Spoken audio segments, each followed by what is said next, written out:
I wanted to take this opportunity here that video affords us and share with you a little bit about my journey, about what kind of brought me here to this place.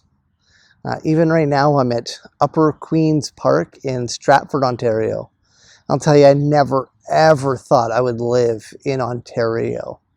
And it's kind of been a bit of an interesting journey, I think. And my hope is with this video, you might not only get to know me quite a bit better, know a little bit more about how I tick and what my life's like, but also that you might even consider if there's something about Jesus, who I'm going to talk about a bit and how he intersects with my life, whether there's something about him for you as well. And so, yeah, thanks for joining me on this. I have had a good life. I would actually say that while there's been hard things in it for sure, I've had a pretty easy life compared to many people in the world today. I grew up in a middle-class family. My dad was a banker with the Royal Bank, and my mom worked various jobs in my lifetime. And it was good. We didn't really want for anything, and yet we weren't what I would call North American style rich either. And I was grateful. I had parents that were smart enough to tell me no and also teach me the value of hard work. I remember once I wanted this bicycle, white BMX, white and red BMX. I thought it was the coolest thing in the world. And my parents said if I want it, I got to go earn the money for it somehow. So I was like, I don't know, 8 years old, 10 years old, somewhere like that. And I put up a sign, car wash. My parents loaned me the money to buy supplies, and I had a bucket of soap and water, and I washed any cars that came in, and ended up making enough money to buy the bike all on my own. And it was kind of a cool thing. It's probably helped instill in me the work ethic I have, where I think I've been now unemployed for a whopping, I don't know, maybe 3 weeks total, maybe 4 weeks total in the last 20 something years. I've just kind of always been somebody who just steadily works, and I feel quite blessed that I've been able to do that. It was great growing up. My family, my parents gave me all this attention. I'm an only child, so I never had to like fight for attention or anything from my parents. My wife, she makes fun of me. She's when we first started marriage or dating, she's like, you know, you're the bright shining star of your parents' universe, aren't you? And I kind of just was like, yeah, I thought, isn't that how everybody is? But I guess not. It's not quite how everybody is. Well, grew up pretty good, but as an only child, well, I had all that benefit of all my parents' attention. I was also pretty lonely at times. I don't know why. I sometimes felt like I struggled to connect with other kids. Like I related better to adults than I did kids, which kind of makes sense. I was hanging around adults more often with my parents growing up all the time. So it was a bit lonely. I remember feeling deep sadness about being lonely, about not having friends. And there's people around that were my age that we would say they were friends, but you know, the reality is, I don't know how good of friends we really were. I don't know if they were for me or if they just kind of liked using the pool that I used to have in the backyard. Well, we moved around a bunch as a family every about 5 years or so. And so I have scattered memories of different areas. In Vernon, BC is kind of where those most formative years, where I was in junior high and high school. It was a neat thing, and that's kind of where I felt like I came into my own. I gained some friends in grade 8 and grade 9 that I'd still say we're friends, even though I haven't seen him in 20 years. And I'm grateful for the time that we had together. It was a ton of fun. We would do stupid things. We tried jumping my friend's car off this lip while we were in it. We did late night road trips on school nights. We hung out till the wee hours of the morning. But we weren't bad kids. We didn't get into tons of trouble or anything like that. I was just a good kid with good friends hanging out, and that was my life. And there's no real problems with that, except there's still within me this aching loneliness. Maybe that's why I have maybe had a bit of an overdeveloped desire for girlfriends. Was to maybe try to fill some of that loneliness. I don't know. Had a few of those, like quite a few of those, for sure.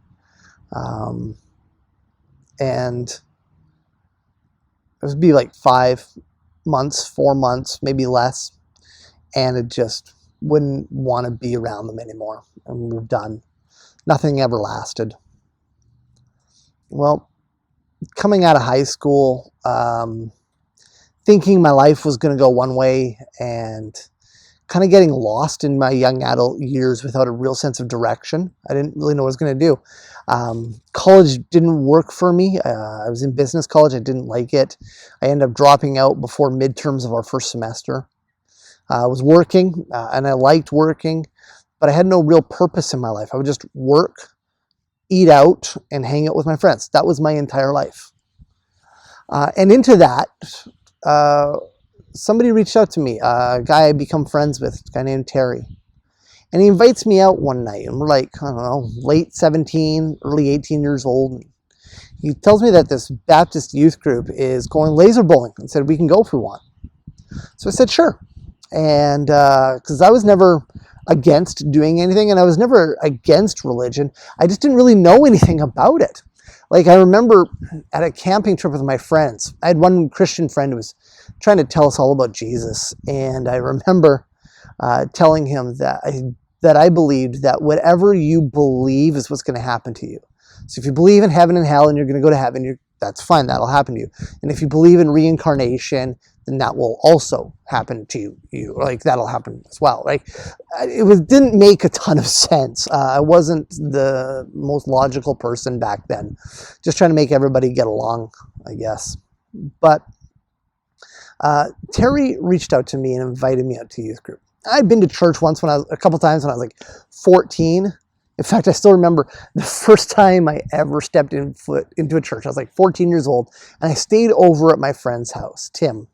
And his mom was Anglican and dragged Tim and his brother Rob to church. And I stayed over on a Saturday night, so she dragged me to church too. Bought us breakfast at A&W, and which I thought was awesome. And then we went to the church. Okay, it's cool. And my friend Tim was a bit of an altar boy, and it was his week to be on. So that's fine, whatever. And the other guy didn't show up. So my first time ever at church, they threw a white robe over me, told me to stand behind Tim and follow him holding this thing. I can't even remember what it was, probably a scepter.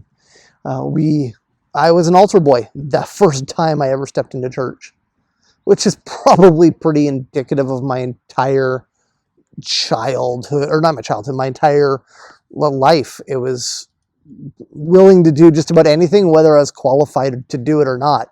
Just kind of how I always feel, I guess.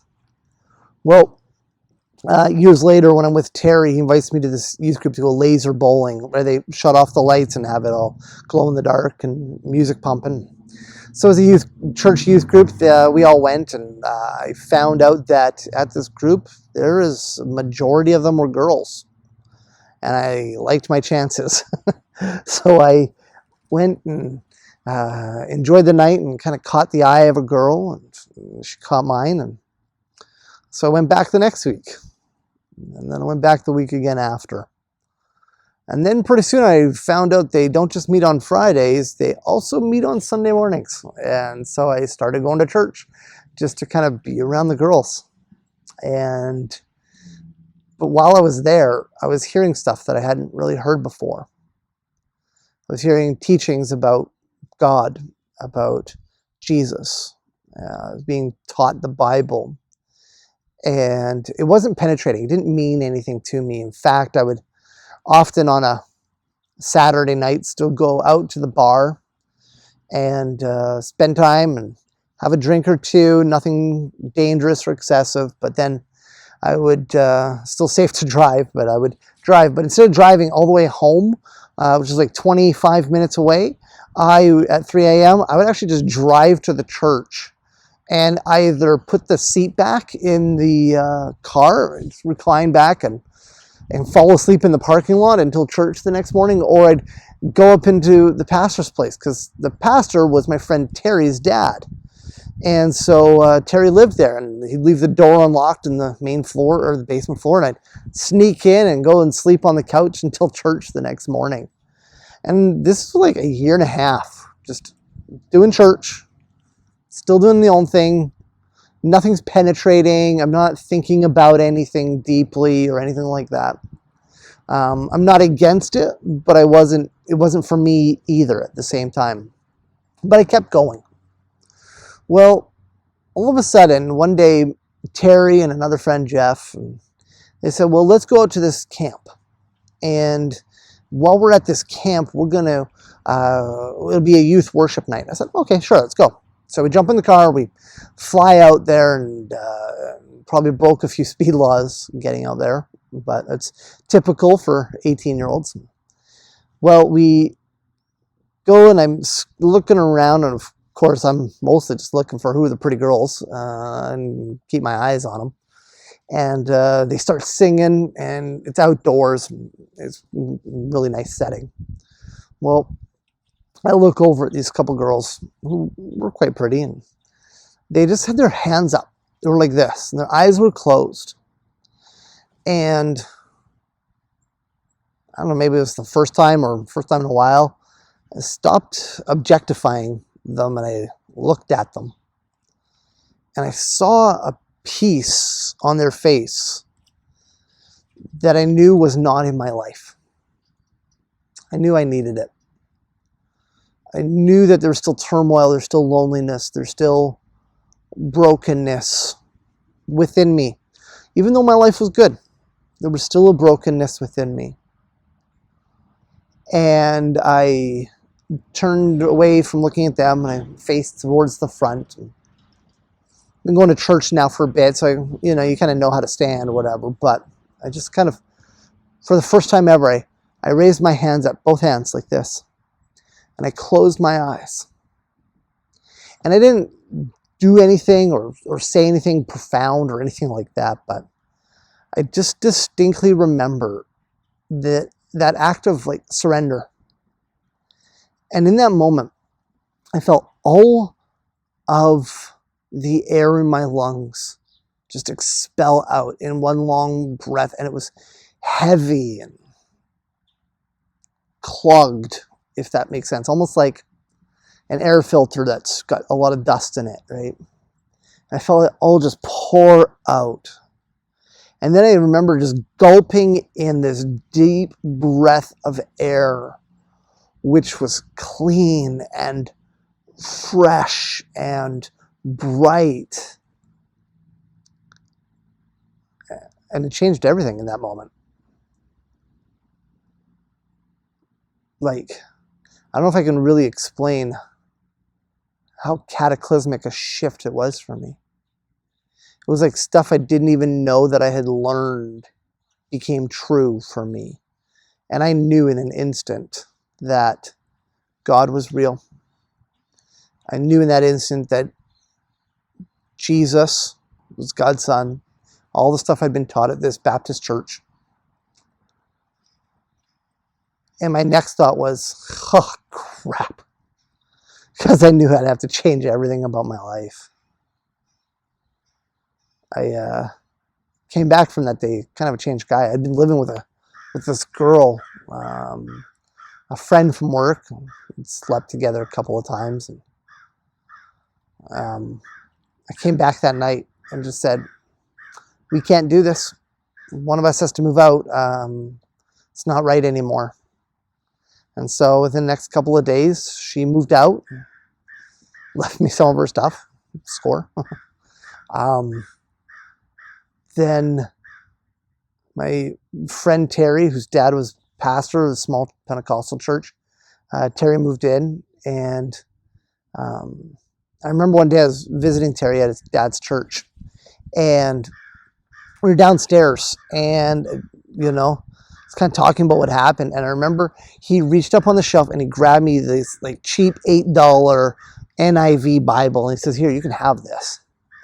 And I'll tell you, dude, I just devoured that. Like, I went nuts just reading it, starting in the New Testament. And I remember particularly how much the book of Romans really connected with me.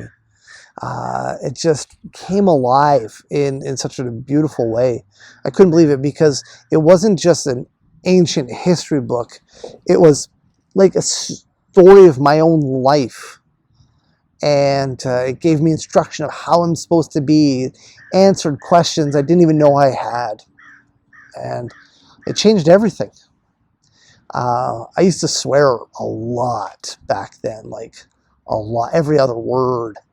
And through friends' help, I managed to curb that. Okay, I'll be honest. It was curbed for a long time, and then sometimes I just can get a little frustrated. It can pop back into my mind, but it's something that's completely changed in me. And I learned to find peace in God. My loneliness that I had experienced all of my life as an only child, who was deeply loved, but didn't feel like I had any real friends. For a long time, that loneliness was filled. I was never alone again, because I believed, and I still do, what the Bible says, that He's not far from every one of us, that He is there with us. The Bible, in the Christmas story, calls Jesus Emmanuel, which means God with us, and I believed that. Didn't just agree with it; it was part of my DNA. And so my life changed in that moment. And it's been a bit of a crazy journey since. A couple of months after I became a Christian, I got an opportunity to volunteer with a church youth group at the big church in town, the Alliance Church. So I was helping out there. And then I signed up to help at the Baptist church as well. I was attending a third church. And so I was getting a lot of church in. I was just kind of really submersed myself. And I remember at the big Alliance Church, when I was a volunteer leader there. First time I'd been a Christian, maybe 6 months or so, and my job was running games for junior high, and it was like 90 kids, some hard kids, and crazy time. And I was running games for them. It was a ton of fun and sound, setting all that stuff up. Well, it was interesting. The youth pastor came back from a trip with the senior highs, and his disc was herniated. He couldn't get out of bed, and so much pain for him. So I don't know who appointed me or whether I just started doing it, but I ended up just running the junior high youth ministry. I got photocopier codes, and I went and photocopied the songs for the bands. I went and set up the sound equipment. I planned the games, and then I started teaching. And I feel bad about what I probably taught those kids, because I had no training, no idea what I was doing. But I felt like God was calling me into this, and so I wanted to be obedient. And while it's happening, I'm also volunteering at a Baptist church with a new youth pastor and learning from him. And it was a phenomenal mentorship, which I still value today, 25 years later almost. And I learned so much. And I found that while doing youth ministry, I had a lot of people. I had teens, and I had other leaders and pastors really affirm that there was something here, a gifting for me. And I was still struggling for purpose. I still didn't know what I was supposed to do with my life. I was just working a relatively dead-end job, running a warehouse, and fine with it, living that young adult life, but I didn't know what I was supposed to do.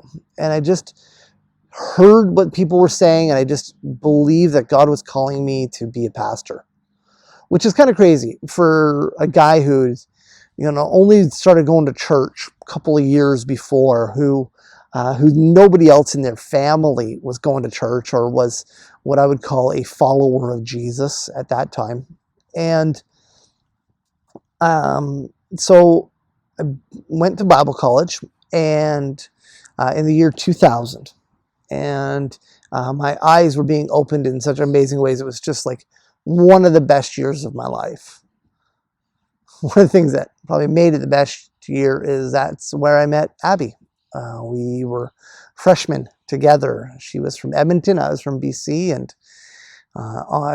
we talked about dating at one point, and she turned me down when I first asked her out, and then wasn't too long I asked her out again. Like, when I say wasn't too long, like 2 days later I asked her out again, and she said yeah.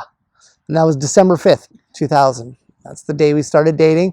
We can remember it because it was the night of a big banquet, a Christmas banquet at our school. And so we're all dressed up like super fancy, suit and tie, and she's in a green dress. And it was this amazing time.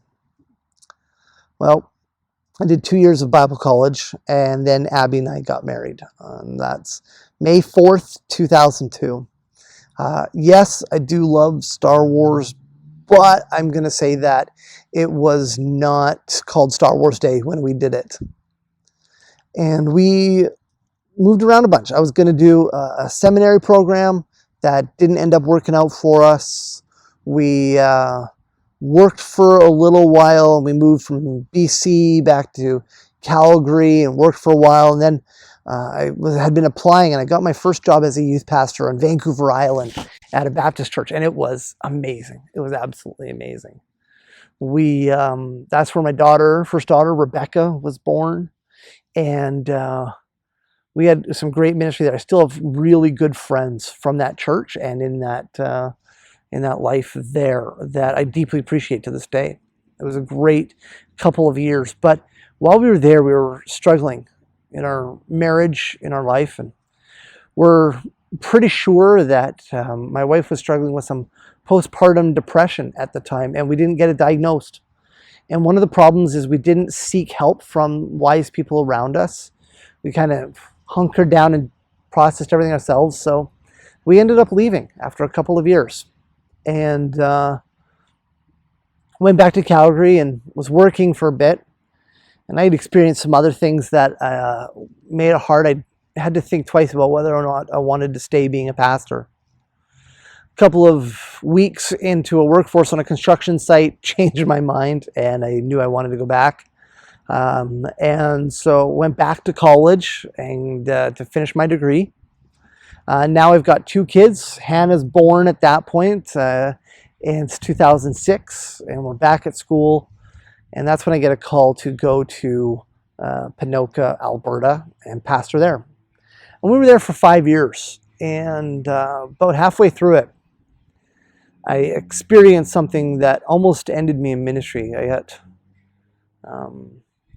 some of the leadership thought I was being arrogant and didn't like an attitude I had.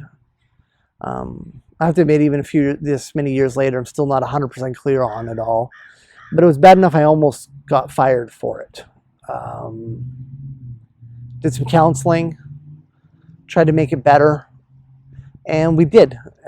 We stuck it out, although it was hard. I went catatonic for almost 2 weeks.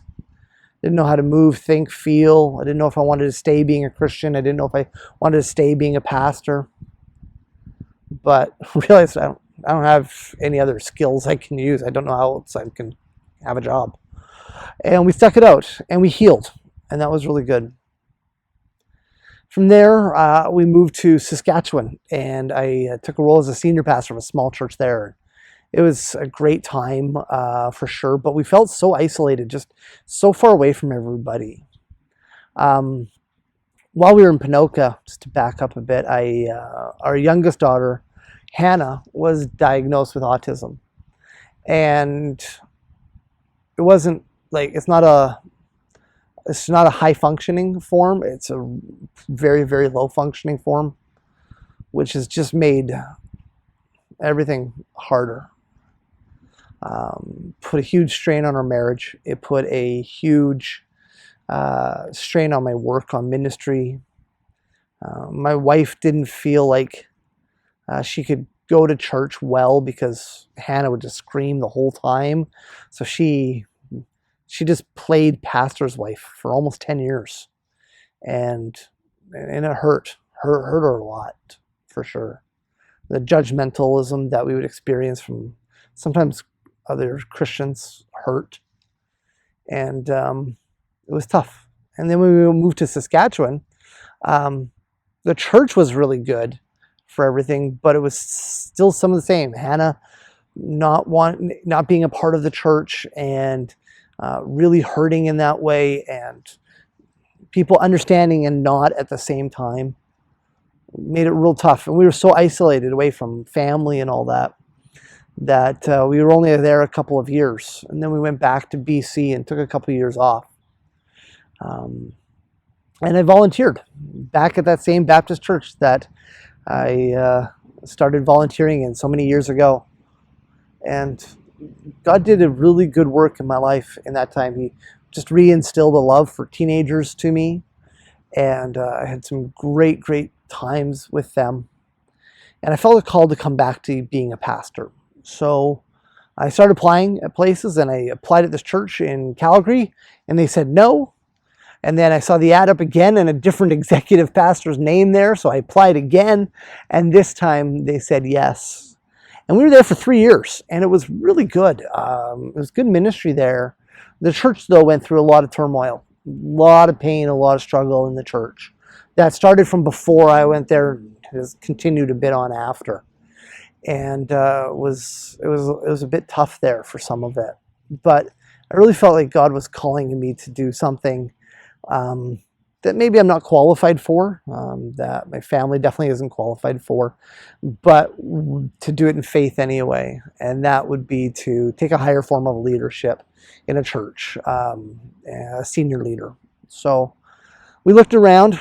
I was really hoping God might move me to a beach in Hawaii or in Mexico or something like that, but he had a different plan, I guess. I had thrown a resume out and then forgotten about this church in London called North Park to do this idea of a site pastor. It was going to be unique in that I get to do ministry and lead, but all the admin stuff would be kind of taken care of for me. Elders boards, all that stuff, I didn't have to worry about any of that. Just do ministry. So they called me, and we began a dialogue. And it moved real fast. It was, I don't know, about 3 weeks from first contact with Matt Ehrhart, our lead pastor here, to when we said yes to coming out to discern a little more. And about a week and a half after that, we said yes to this position. And we've been here about a year now. Well, I've been here almost a year now. My family came at the end of summer. We spent 2 months apart, planning with me starting work here and not having a place to live. It was hard. It was hard to be away from the family for that long. Hard to find a place to live here. There's a huge housing shortage. So it's really, really hard to find it. In fact, it was so hard, just it broke me to tears. I thought maybe I misread the will of God and I wasn't supposed to be here. I couldn't sell my house in Calgary, and I couldn't live here either. I couldn't find a place here, and it was just tough. But God provided a place for us to rent, and so we're still there. And we started church, and 4 months in, we came to January, another 3 months after that, March, so about 6.5 months total, and we got to shut down for COVID. And it was like just when we felt like we were starting to get somewhere to start something, We had to shut down for COVID. But God's been doing some stuff in there with me. So we've been here for a year or so, and it's been good. Like, it's been a really good ministry. We love the people we've gotten to know and excited to get to know people more. And it's amazing to be part of such a healthy team at North Park and a great staff.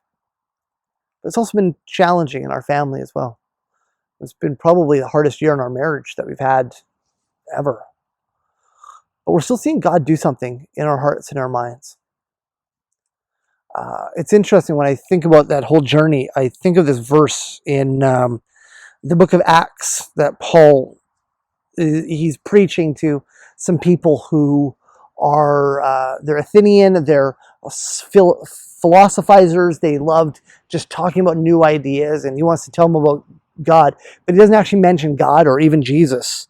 But what does he say to them? He says, from one man he made all the nations that they should inhabit the whole earth. And he marked out their appointed times in history and the boundaries of their lands. Like, God actually picked out when people would live, in what time, and where they should live. Like, it has, none of my journey has been an accident or even a mistake. Even if I haven't always felt great about it, it's all been part of a plan that God has upon my life. Why? So that I, and maybe others, would seek him and reach out for him and maybe find him, though he's not far from us. It says here, for in him we live and move and have our being. I have found in my life, based off of that first initial experience and then over 20 years of this, that Jesus has proven himself real over and over again. Like, it's a historical fact that there was Jesus of Nazareth existed. No real historian disputes that. And there's no real dispute that he was crucified. And the early disciples all believed that he came back from the dead. And when forced to, at knife point, under threat of death from the Roman occupying force, to recant that, they refused, because they believed it with all their heart, that Jesus came back from the dead. And I believe it too. I believe it actually happened in history, and that God continues to reveal himself. He revealed himself to me that day in that youth camp. He's revealed himself to me 1,000 times over. He reveals himself to me sometimes in the smile of my kids, or in the love I have received from other people, or even just the way I see him leading and guiding me in my life and teaching me over and over again, and how he never gives up on me.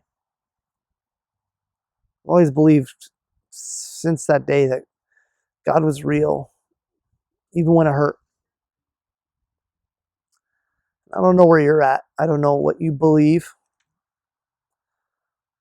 My hope is that no matter what you believe, you might take some time to really look at whether or not Jesus of the Bible is real. I believe he is. I've seen him work in my life. And if you open your hearts up to him, I think you'll see he's been working in your life too. But take serious the call to investigate, to look at it. Because, like me, it just might change your life.